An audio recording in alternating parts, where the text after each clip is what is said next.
Hi everyone! Good afternoon! Welcome to Noontime Kapehan, brought to you by DCAP Coffee Republic, our coaching hub and home of certified life coaches here in the Philippines. We are now on our month 2 here in Noontime Kapehan, our daily coaching conversation, Reliving Kapehan Night by Master Coach A, where she talks about life, love, relationship, money, career, and anything under the sun and including the sun. Yes, including the sun po. And I remember yung topic na yon in one of her Kapehan talks. And yun, Kapehan Night is just to come live on floor and via Facebook every Tuesday night until the pandemic happened. And we are bringing in Noontime Kapihan for a season only while Brewing Life is taking a quarter break. So let me take also this moment to honor fellow coaches and entrepreneurs who previously served for 7 long months and fill the digital space with great stuff that matters from September 2020 to March 2021. So watch out for the return of Brewing Life this coming July 2021. Then I want to honor and give shout out to all fellow game changers who served last month of April. Thank you, thank you, thank you for serving and thank yourself for serving then. Ayan. And for this month of May, as we continue to serve the community, Master Coach A launched the B-Learning e-card for the big heroes of our generation. B-Learning e-card unlocks opportunities to smarter living with monthly perks. First is 5% food and beverage discount from the Cup Coffee Republic. And second is Mental Model Masterclass by Master Coach A. And third is 90-minute coaching session by coaching entrepreneurs from Life Coach Philippines. So, di ba, ang daming kasama nitong card na to. And for this month's Mental Model Masterclass, scheduled on May 15, 7 p.m., Master Coach A will teach the Goal Achievement Model. So learn how to unleash your 4 superpowers from intense focus and discover how champion goal setters Elon Musk modeled the art of science and of goal achievement that fundamentally changed the trajectory of the human race. Today, Musk company, yung SpaceX, if you're familiar with that, is leading humanity to becoming multiplanetary. So imagine that, di ba? So if you are that one person who wish to unleash your 4 superpowers, I encourage you to connect with Coach Rezzhel at 0917-586-1661 to register and get your B-Learning e-card today, as in today. Register this month as founding member and lock in your membership fee of 1,500 monthly for life. Ibig sabihin, you will never ever experience membership fee increase when you avail the program as founding members. So, yun yung isa sa mga i-goal natin today, to be one of the founding members of that card. And how exciting is it? So, ayun. And thank you, Master Coach A, for creating this society. So, we're excited to learn. We're excited na maka-attend sa masterclass na yon. Ito, the first time na nilaunch to ni Master Coach A, yan, nag-avail na agad kami. So, yan, ikaw, wag mo nang patagalin. And I'm excited to see you sa first masterclass on May 15.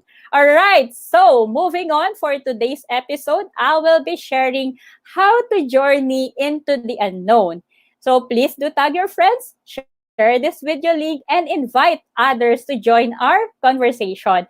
And if you're watching this on a replay, comment #replay and send us message if you wish to connect with any points that resonates with you. The YouTube link where you can find the replay of all the episodes of Noontime Kapehan is found in the caption of this video. Please do follow and subscribe to the channel so you'll be notified of all the future videos to stuff your digital space with valuable content. Alright, so before I start, let me greet yung mga fellow learners, mga coaches na present right now. Ayan, si Coach Arnel. Hello, good afternoon. Hi, Coach Bebs. I hope you're okay na. Hi, Coach Mau. Hi, Coach Sherry. Ayan, good afternoon po sa inyo and thank you for joining me today. Yun, so as we start, let me ask you the following questions. So first, what are the things that are unknown in your life? And you are so fearful about. Next is, what are the things that you're scared because you don't know? And how many of you here, you want to know everything before making any decision? And because you are waiting to know everything, all opportunities are gone. Yung kakahintay mo, eto na ba yan? Dapat alam ko to, dapat ganito, ganyan. Sa kakaisip mo ng ganon, kakahintay mo, and gusto mo, sure na sure ka, nawala yung mga opportunities na yon. And how many of you want to be the next version of si Uncle Google? If you're familiar with Uncle Google, na hindi ka pa tapos mag-type, kunyari nagre-research ka, hindi ka pa tapos mag-type, may answer na siya. So, gusto mo ba ganun ka? And how much information you need to know before moving forward, or before making any decision, or before making any step? Gusto mo ba, yun nga, ikaw nga yun si Uncle Google, na wala pang tanong, hindi ka pa tapos mag-type ng tanong, meron na siyang sagot. And are you that one person who wants? And let me know in the comment section below. Para alam natin, no, kung ikaw nga yan, if you're comfortable to share it. So, yan, pag-usapan natin yan. So, if not, pero gusto mo siyang pag-usapan, you can also message us, DM us, PM us. So, yun, let's talk about that. And yun, for those who are watching, if this is your first time to see me in the digital space, I am Coach Lyn Garcia from Life Coach Philippines. And I've been a life coach since 2017, November 2017, and learning from Master Coach A. Right now, I am under her MBA, or the Master Builder Apprentice Program, and a scholar of a 20-week public speaking program. I am also a registered electrical engineer by profession and an occupational safety and health practitioner. So last April 28th, we talked about facing the unknown, how to fight your fear of the unknown. And in that episode, we define unknown as a person or thing that you are not familiar, or a variable in math problem for which you are trying to solve. So that's why in that episode, we talk about variable X, Y, mga ganon. So may mga na-amaze pa, may mga na-confuse pa about variable. So if you missed that episode, I encourage you to watch the replay so you'll have a deeper understanding of the journey. Right. So, yun yung first natin. So, yun yung last month. And for this afternoon, we're going to talk about how to journey into the unknown. So, yung last time natin is how to face, di ba? Yung kung may fear of the unknown ka. And if you're that one person right after right after watching the episode, nag-yes ka na, you are ready to face the unknown. Now, we're going to talk about how to journey to the unknown. And I encourage you to be intentional as you listen to the talk. Please use hashtag #PakMayBagMoment if you have aha moments or. And you may also include hashtag Time Kapehan. Ito yung title ng segment natin. So we all know that you got the learning from this segment of the Cup Coffee Republic. Okay, so para mas ma-share ko po sa inyo, I would like to talk about the journey and the unknown. And for me to be able to deliver it clearly with you, let me share the story of Queen Elsa. So I hope I'm still connected, no? Kasi parang nakikita ko naglalag na ako. So who among you are familiar with the movie Frozen? Sino po yung nakanood na ng Frozen? Either Frozen 1 yan, Frozen 2. Familiar ka kay Queen Elsa, kay Anna, kay Olaf. Ayan. Or familiar ka ba sa song na Let It Go? So, who among you are familiar? Yun, doon sa mga na-mention ko, kahit isa doon, yung Frozen, yung movie, or ikaw mismo, kinakanta mo yung mga songs doon. So, meron po ba? So, let me know in the comment section. So, sino ba? Ayan, si Coach Phoebe. Hi, Coach Phoebe. Ito, si Coach Candy present na. So, hello, coaches. Ayan. Yes, Coach Candy, pakikanta yung Into the Unknown. Alright, so yun, who is Queen Elsa? So sa mga hindi pa nakapanood, I'm not promoting yung movie ha, pero I'm trying to share the message na mas maiintindihan natin siya. Since we talk about unknown kasi, baka sabihin natin na, Coach, ang hirap naman itong intindihan kasi unknown, walang picture, ganon. So, gamitin ko yung story ni Queen Elsa. I'm going to use yung story doon sa Bros for us to understand. Okay, kung ano yon. Ayan, sa mga ako. Hello, Coach Roj. Ayan, nandito ako sa Laguna. Okay, so, ayan, para doon sa mga nakaudod na, I hope mas ma-appreciate natin yung movie. So, who is Queen Elsa? Queen Elsa is the daughter of Agnar and Iduna, the older sister of Anna, and the former queen of Arendelle.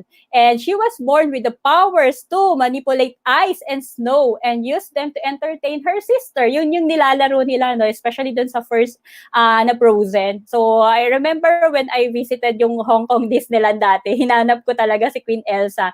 And nung nagkaroon ako ng chance to visit the theater, doon ako umupo sa mismong unahan niya para pag nag-perform na yung mga Disney characters and then lumabas si Queen Elsa, nandun ako sa front. Tapos feel na feel ko, di ba? So, yun. And yun, I'm so happy na na-experience ko yung moment na yun. And yun talaga yung goal ko kasi noon. Tapos nung kinantay niya yung Let It Go, parang, ito pala yun. So parang nasa movie na rin ako. So anyway, ayan, let me proceed dun sa story na yon. So in Frozen 2 naman, hindi ko itatackle yung sa Frozen 1. So pero yung sa song, yun, basta highlight, mas sumikat yung Let It Go na song doon. Pero let us talk about yung Frozen 2. So Frozen 2, yung journey niya dito is Queen Elsa starts hearing a mysterious melodic voice calling to her. And unsettled, she answers it, and that awakens the elemental spirits that lead her to a quest to restore an old injustice. So, yung Frozen 2, it's more on discovery. Yung first kasi nalaman na may power, tapos kung paano niya nagamit yung power na yon. And then sa second is, paano siya nagkaroon nun? And ano tong mga gumigising sa kanya?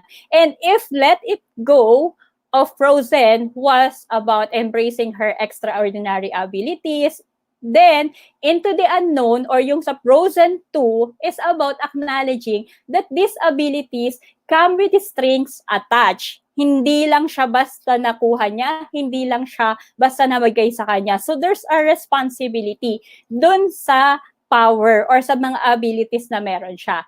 And she won't be able to settle in the serene, calm life she wanted.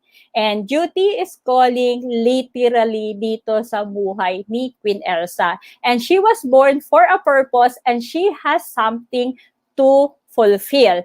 And yun yung gusto kong i-highlight dito sa episode na to this afternoon. So technically, Into the Unknown is a dialogue between Queen Elsa and a voice she's hearing from far, far away. So if you watch the movie, di ba, voice lang yun narinig niya, hindi niya talaga yun nakikita. And at first, she wants to ignore the voice, pero hindi niya ma-ignore. Di ba kung ma-remember mo yung movie, yung nagtulog-tulugan siya, nagtakip siya ng tenga, and everything else ginawa niya. Pero still, naririnig niya pa rin yung voice na yon. And may feeling siya, natitatawag siya ng voice na yon. And ayan, sabi ni Coach Sherry, ganda diba? Lahat talaga ng meron tayo, meron siyang strings attached. Yes, Coach Sherry. And yun yung gusto kong message na i-share sa inyo this moment. Kaya I'm connecting it dito sa movie para sa most of us, na mga nakanood na nito, or ikaw kung naririnig mo man yung kanta na Into the Unknown, i-connect po natin siya doon para parang i-decode natin ano ba talaga yung meaning ng Into the Unknown that we are talking about. So I'm not going to sing kasi baka po mawala yung career ko. Okay, so let me siguro yung byline ng song lyrics, let me read it para lang ma-familiarize natin yung self natin. Tapos magkaroon tayo ng deeper understanding. Ito pala talaga yung meaning nito. Or ito ba yung sinasabi niya dun sa movie. Okay, so, di ba meron yung sa start ng song, sabi niya, I can hear you, but I won't. Some look for trouble, while others don't. There's 1,000 reasons I should go about my day and ignore your whispers, which I wish which I wish would go away. So, yun yung start niya. And the melody ends up being crucial to solving Frozen 2's central mystery. Now, ito yung mystery niya. Ayokong kantahin ko, Sherry, baka iwanan niyo po ako dito. Baka wala na manood sa live ko. No? Ayan. So, ang pinaka-mystery dito is, who is Queen Elsa? Who is Elsa? And how did she get her powers o yung superpower na meron siya? And as the song continues, though Elsa identifies the crux of her situation, yung situation niya dun is she feels comfortable in Arendelle but not fulfilled. So there's a part of her that is still unexplored. So how about you? Let's connect this, yung line dun sa Into the Unknown na yan, yung buhay ni Queen Elsa, meron din bang sa situation sa buhay natin na ikaw, you are comfortable in your life right now, sa situation mo right now, nasaan ka man ngayon? Are you in the workplace? Are you studying? Are you at home? Or kung nasaan ka mismo ngayon, and you feel comfortable, are you the same with Queen Elsa that you feel comfortable pero not fulfilled? And do you want to explore more or do you want to know more or do you want to discover things para mag-move ka, para ma-discover mo ano ba yung magpo-fulfill sa'yo? Mayroon ka bang mga ganong moment? And yung mysterious voice may lead the way to a solution. Yun yung time na yun. Kaya 'di ba yung song na Into the Unknown is naririnig niya, ayaw niya, pero na-attach pa rin siya dun sa voice na yun. Dun sa naririnig niya. And by the end of the song, Elsa has reversed her position entirely. Kasi at first, ayaw niya, di ba? Nilalayuan niya yon. Pero doon sa end, now she wants to follow the voice and is almost lonely when it fades away. Na nung una, ayaw niya marinig yung voice na yon, nilalayuan niya. Pero nung pa-end na yung song, nung nawawala na yung voice, doon naman siya mas na-attract, mas gusto niyang hanapin. And she longs for the feeling of being understood, even if it's by a mysterious entity. And the voice acknowledges something only she admits to herself. Ito yung isa na gusto niyang aminin sa sarili niya. She's bigger than the life she currently lives. And yun yung part ng song is, where are you going? Don't leave me alone. How do I follow you? Into the unknown. So, yun siya. Naka-question mark yun. Tapos, into the unknown na ano ba talaga yung unknown na yon? And if I'm going to follow you, I'm going to follow you, ano yung unknown na yon? Alright? So, yun yung naging story ni Queen Elsa. So, begins the tangled and surprisingly complicated plot of Frozen 2. Ayan, lalo na sa mga nakapanood. And whatever happens, Elsa knows that she can handle it. Na alam niya, di ba, nakakatakot yon. Alam niya na hindi niya alam ano yung exactly yung mangyayari sa kanya if she follow the voice, pero still, nag-go pa rin siya. And even though she doesn't know what's out there, she knows that it's something that she needs to go toward, that she's not afraid of. So, if you watch the movie, I'm sure that you are really connecting with the message. Or baka ngayon lang pala natin siya nako-connect, no? Ako din excited ako nung nalaman ko, ito pala yun. Ito pala yung Into the Unknown na yun. Ito pala yung message nun. So how about you? What are the lessons we got from the movie and from the song Into the Unknown? Okay, yung sinishare ko ba ngayon, same reflection ba tayo the moment we watch the movie? Or ngayon lang natin parang na-dissect yung song or na-decode yung song na yun? Yung song, especially yung song lyrics, no? Ayan, sige. Before I proceed dun sa journey natin, let me read muna yung mga comments. Ito yung sabi ni Coach Candy, I've had my adventure. I don't need something new. I'm afraid of what I'm risking if I follow you into the unknown. O, diba? Kanta-kanta na tayo, Coach Candy. Ayan, next is show yourself. And then, sabi ni Coach Candy, don't you know there's part of me that longs to go. Yan, gusto kasi talaga, need lang ng mag-journey with her. Okay, so are you that one person? Are you ready for a journey? Or ikaw ay nagtatanong pa rin kung mag-go ka dun sa journey na yon? Or are you that one person na ayaw mo pa rin magtuloy kasi you want to make it sure na alam mo yung details ng journey na yon? Now, let me share with you how to journey into the unknown. Okay, and yun, ready na ba tayo to face the unknown? Ready na ba tayo to journey yung into the unknown na ito? Okay? So, isipin na lang natin may background music tayo na into the unknown, no?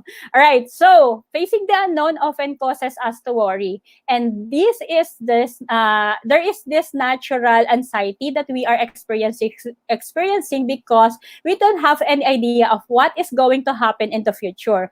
And if you are like me, ako, yun, lalo na kung focus ka on planning, journaling, scheduling, I'm sure that this message resonates with you. Alam mo yung hindi ka makamove nang wala siya sa planner mo, na hindi mo na foresee what is going to happen, na gusto mo, nakaschedule siya, nakaplano siya. Yun, yun siya, diba? So, yun yung challenge in facing the unknown. And for me, I believe this journey will focus on these three words. So, yung first is boundaries, next is purpose, and the last is design. So, let me start with boundaries. So, what I mean here is setting healthy boundaries. Yun po yung pag-uusapan natin. So, 3 items lang yan. So, yung first dito is setting healthy boundaries. So, psychotherapist Jan Amadeo explains, having boundaries means honoring ourselves as a separate individual with needs and wants that often differ from others. So without healthy boundaries, we allow others to override our own feelings and desire. And how are you protecting your boundaries? Or are you familiar ba with boundaries? Are you setting boundaries? Or are you protecting your boundaries? Are you communicating your boundaries din ba? So, ayan, in my journey here, it's very challenging because I am that one person who can't really say no dati po. Kaya lagi ako naka-yes and I was a people pleaser. And dumating ako sa point na nawala na ako ng time sa sarili ko kasi I believe that I need to help other people before paying attention to my own needs or yung ako muna. So, yun, life's lesson and on this experience, don't expect others to hold your boundaries for you. And it's no one else's job but yours.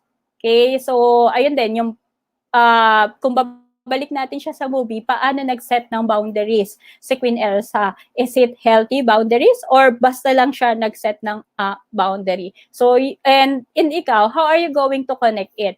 Ikaw, are you setting boundaries? Are you familiar ba dito? Kung nakapag-set ka ng boundaries, are you communicating yung boundaries na mga sinet mo? And do you have healthy boundaries right now? Okay? So, yun yung first one, yung setting healthy boundaries. The point number 2 natin is discovering your purpose. So, kung babalik natin siya in Elsa's story, di ba sabi kanina, she feels comfortable in Arendelle, but not fulfilled. So, kaya yun nga yung question natin nasaan ka ngayon? And, kamusta? Yan ba yung place of comfort mo? Place of comfort tapos fulfilled or comfort lang and you're not fulfilled dyan sa area mo ngayon or kung nasaan ka ngayon. And there's a part of Elsa's life that's still unexplored, di ba? And yun yung gusto niyong ma-discover. And by the end of the song, Elsa has reversed her position entirely.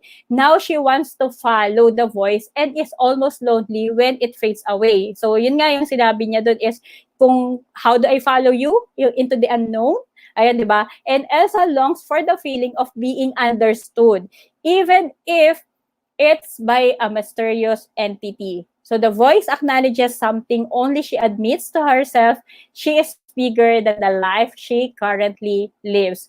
And for us, di ba, if we're going to have, ito yung isang verse na nag-resonate with me when we talk about this one, yung sa second point natin. And dito is, yung verse na nag-resonate sa akin is the Philippians chapter 2 verse 13 which says, for it is God who works in you to will and to act in order to fulfill His good purpose. So remember, God is not calling us to be all things to all people, but to embrace the pops of color He gives us so others can see Him clearly whenever life doesn't go as planned.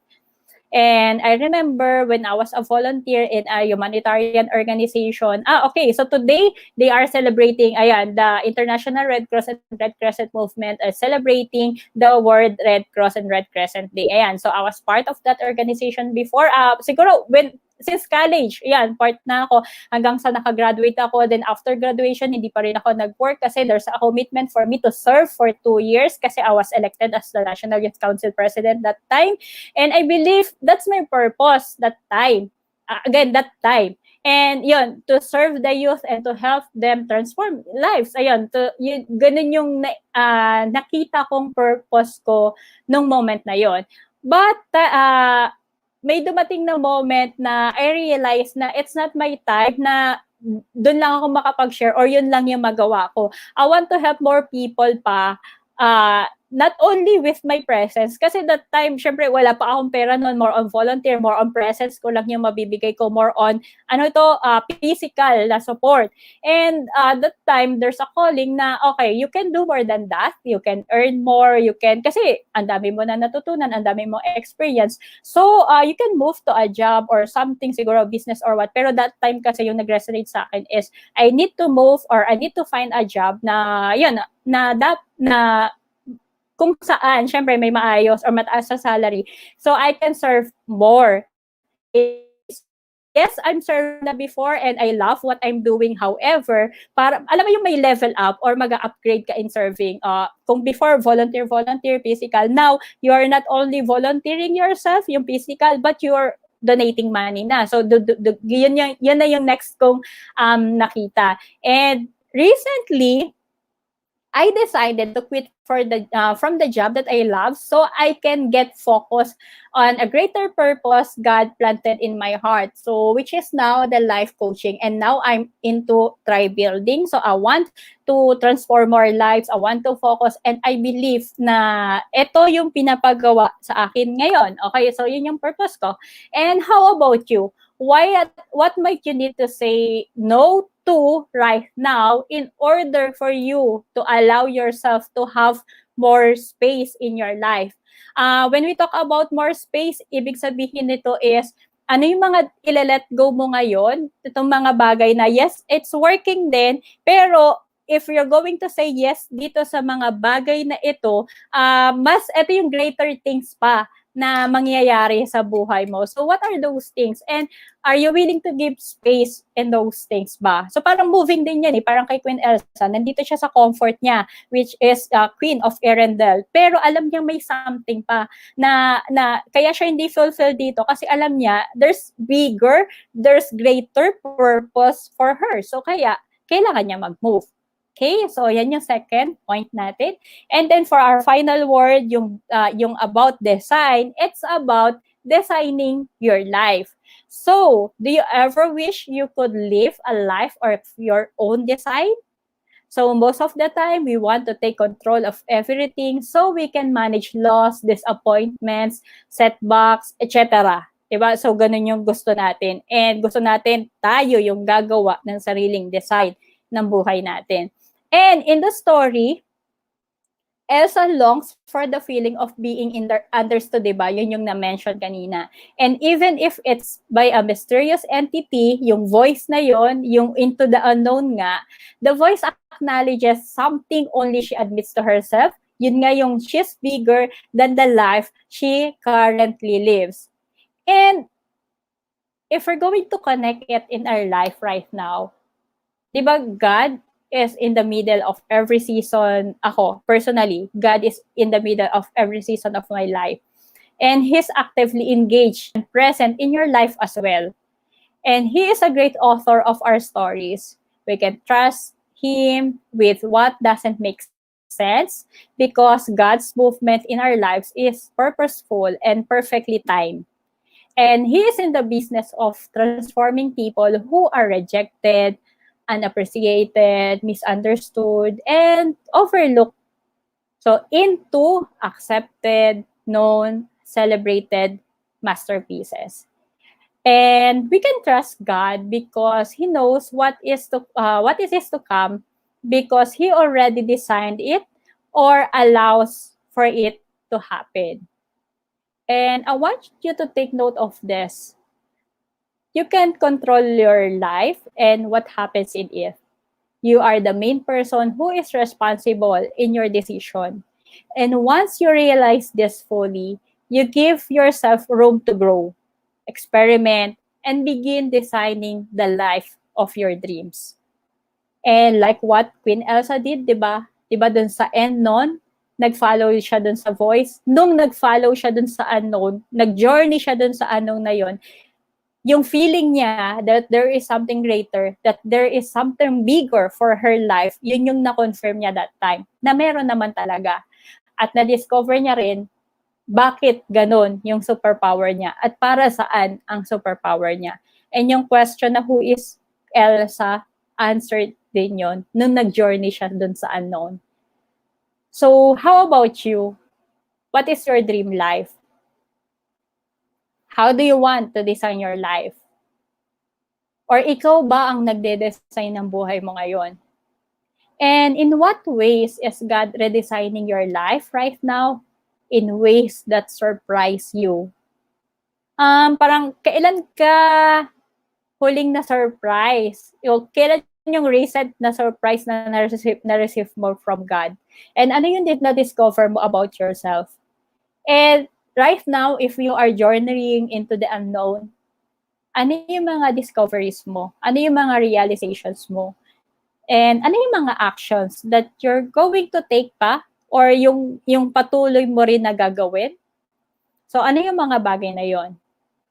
Okay, so that's it for me right now. So, to sum it up, we can reflect on these three things so we can have deeper understanding on how to journey into the unknown. Again, yung first one natin is setting healthy boundaries. Next, discovering your purpose. And the last one is designing your life. Again, designing your life, your own life. So, question mo lang yan. Are you designing your life? Are you living your designed life? Or yung life mo ngayon, designed yan ng other people for you? Okay, so yan. So, let me ask you, where are you now in the season of your life? Nasa ang journey ka? Are you comfortable in journeying into the unknown? Or are you comfortable, ano yun? Do you want to stay dito sa erendel mo? So, what is your comfort right now? What is your erendel? So, di ba kung kay Queen Elsa, comfort niya yung erendel, wala akong problema. O na nga yung queen dito o yung head dito eh, di ba? So, are you like Queen Elsa who feels comfortable in erendel? Pero, deep inside, something in her, feel niya na, teka lang, yes, I'm comfortable in erendel. This is mine, akin ito. Kaya kong i-design ito. Pero, I'm not fulfilled eh. I believe there is something bigger. I believe there is something greater. So, yun. Or do you wish to stay? Or do you wish to stay or yung in your erendel? So, gusto mo ba dyan ka na lang sa comfort mo? Or will you be like Elsa who decided to move, to discover, and to fulfill her purpose?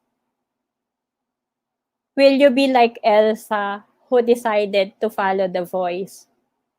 Will you be like Elsa who decided to journey into the unknown? And yeah, Elsa knows that she's bigger than the life she currently lives. And how about you? When do you want to unlock your superpowers? When are you going to use it? And how do you want to use your superpowers? Kanina, di ba, we asked, who is Elsa and how did she get her powers? Now, let me throw this question to you. Set aside na natin si Elsa kasi 'di ba sa movie naman siya. She's a character. Now, let's talk about reality. If you are Queen Elsa, can you answer the question, who are you? What superpowers do you have? Do you know that you have the superpower? And when are you going to acknowledge that the reason why you have superpower is because you are a big hero? You are your big hero. Nag-resonate po ba siya sa atin na ikaw mismo, ikaw yung big hero ng buhay mo? Ikaw yung big hero mo. And do you have these superpowers? And I hope right now you are thinking about your superpowers. So I encourage you to write down your superpowers para mas ma-remind mo yung sarili mo. Ano ba talaga yung mga meron ako ngayon? Ano yung mga superpowers ko? Okay? So that's it. If this episode or this message resonates with you, I invite you to join the Say Yes to the Unknown coaching community. So this group is for people who are ready to face the unknown. Yung minsan sa buhay mo, alam mong may hinahanap ka, pero hindi mo alam kung ano ang hinahanap mo. And for a season, may hinahanap ka, may quest ka, may gusto kang gawin, pero unknown talaga sa'yo ang ending na gusto mo. It's like, di ba, Queen Elsa. Hindi niya alam what is going to happen, pero alam niya yung ending is for her to discover ano yung voice na yon, ano yung superpower niya, and paano siya nagkaroon ng superpower na yon, and saan niya gagamitin yung superpower na yon. So I invite you, let us journey together in facing the unknown. Type mo lang sa search box after nitong live na to, search mo doon, Say Yes to the Unknown Coaching Community, or Say Yes to the Unknown lang yung name niya. Or later, after this live, I'll share yung link so you can join. And please don't forget to answer all the membership questions. Meron lang naman 3 doon. Ayan, so, and answer all questions so you can be part of my group. Kasi hindi po siya ma-approve if you're not going to answer yung mga questions na yon. Alright, so that's it for me. And I hope na may mga may mga nakuha tayong lesson from Queen Elsa, and we are now ready to face the unknown, and tayo is not only curiosity yung naiwan sa atin, but it's really parang we need to take action para sa journey natin into the unknown. And if you feel blessed by this video, by the message of this episode, I encourage you to think of your 3 friends. 3 lang po. Kung may kaibigan ka ngayon na kahit 3 lang sila na alam mo, kailangan itong message na to, kailangan nilang marinig yung message na ito, just click yung share button natin or copy the link, tapos send mo kahit hindi na sa timeline mo, share mo lang via messenger or ayan, kahit private message po, it's okay. Ang purpose or ang goal natin is to share and for them to hear na may ganitong journey, na may ganitong group, na may ganitong message, and pinag-uusapan din po yan. And if you need help or support or any assistance para magtuloy-tuloy yung journey natin into the unknown, just connect with us, connect with Coach Rezzhel at 0917-586-1661. You can also connect with me and then pag-usapan natin itong journey na to. And syempre also, ayan, hintayin kita dun sa group ko, which is, thank you, Coach Sherry. Ito yung link dun sa group na yun. Alright, so that's it for me, guys. Thank you for joining me today. And as I close, I invite you to be back tomorrow, same time and same digital space for Coach C. Her topic is, are you a people pleaser? So if you remember yung first point natin kanina about setting healthy boundaries, I shared na dati I was a people pleaser. And ayan, so kung ikaw pinagdadaanan mo rin yun, nandun ka pa sa journey na yon, or still a people pleaser ka, or gusto mong ma-check kung people pleaser ka nga, yun yung topic ni Coach si kahapon. Sabi niya, ang question na dun is, are you a people pleaser? So I encourage you to be back tomorrow, okay? Para ayan, mas mag-journey ka pa rin doon. And to bring home the decaf coffee experience, connect with Coach Rezzhel at 0917-586-1661 for your food and beverage order. You may also visit Decaf Coffee Republic inside Pioneer Center compound at Capitolio, Pasig City. And once again, I am inviting you to join and be part of the learning journey for living smarter with monthly perks. So see you tomorrow. Love, bam, boom. Bye!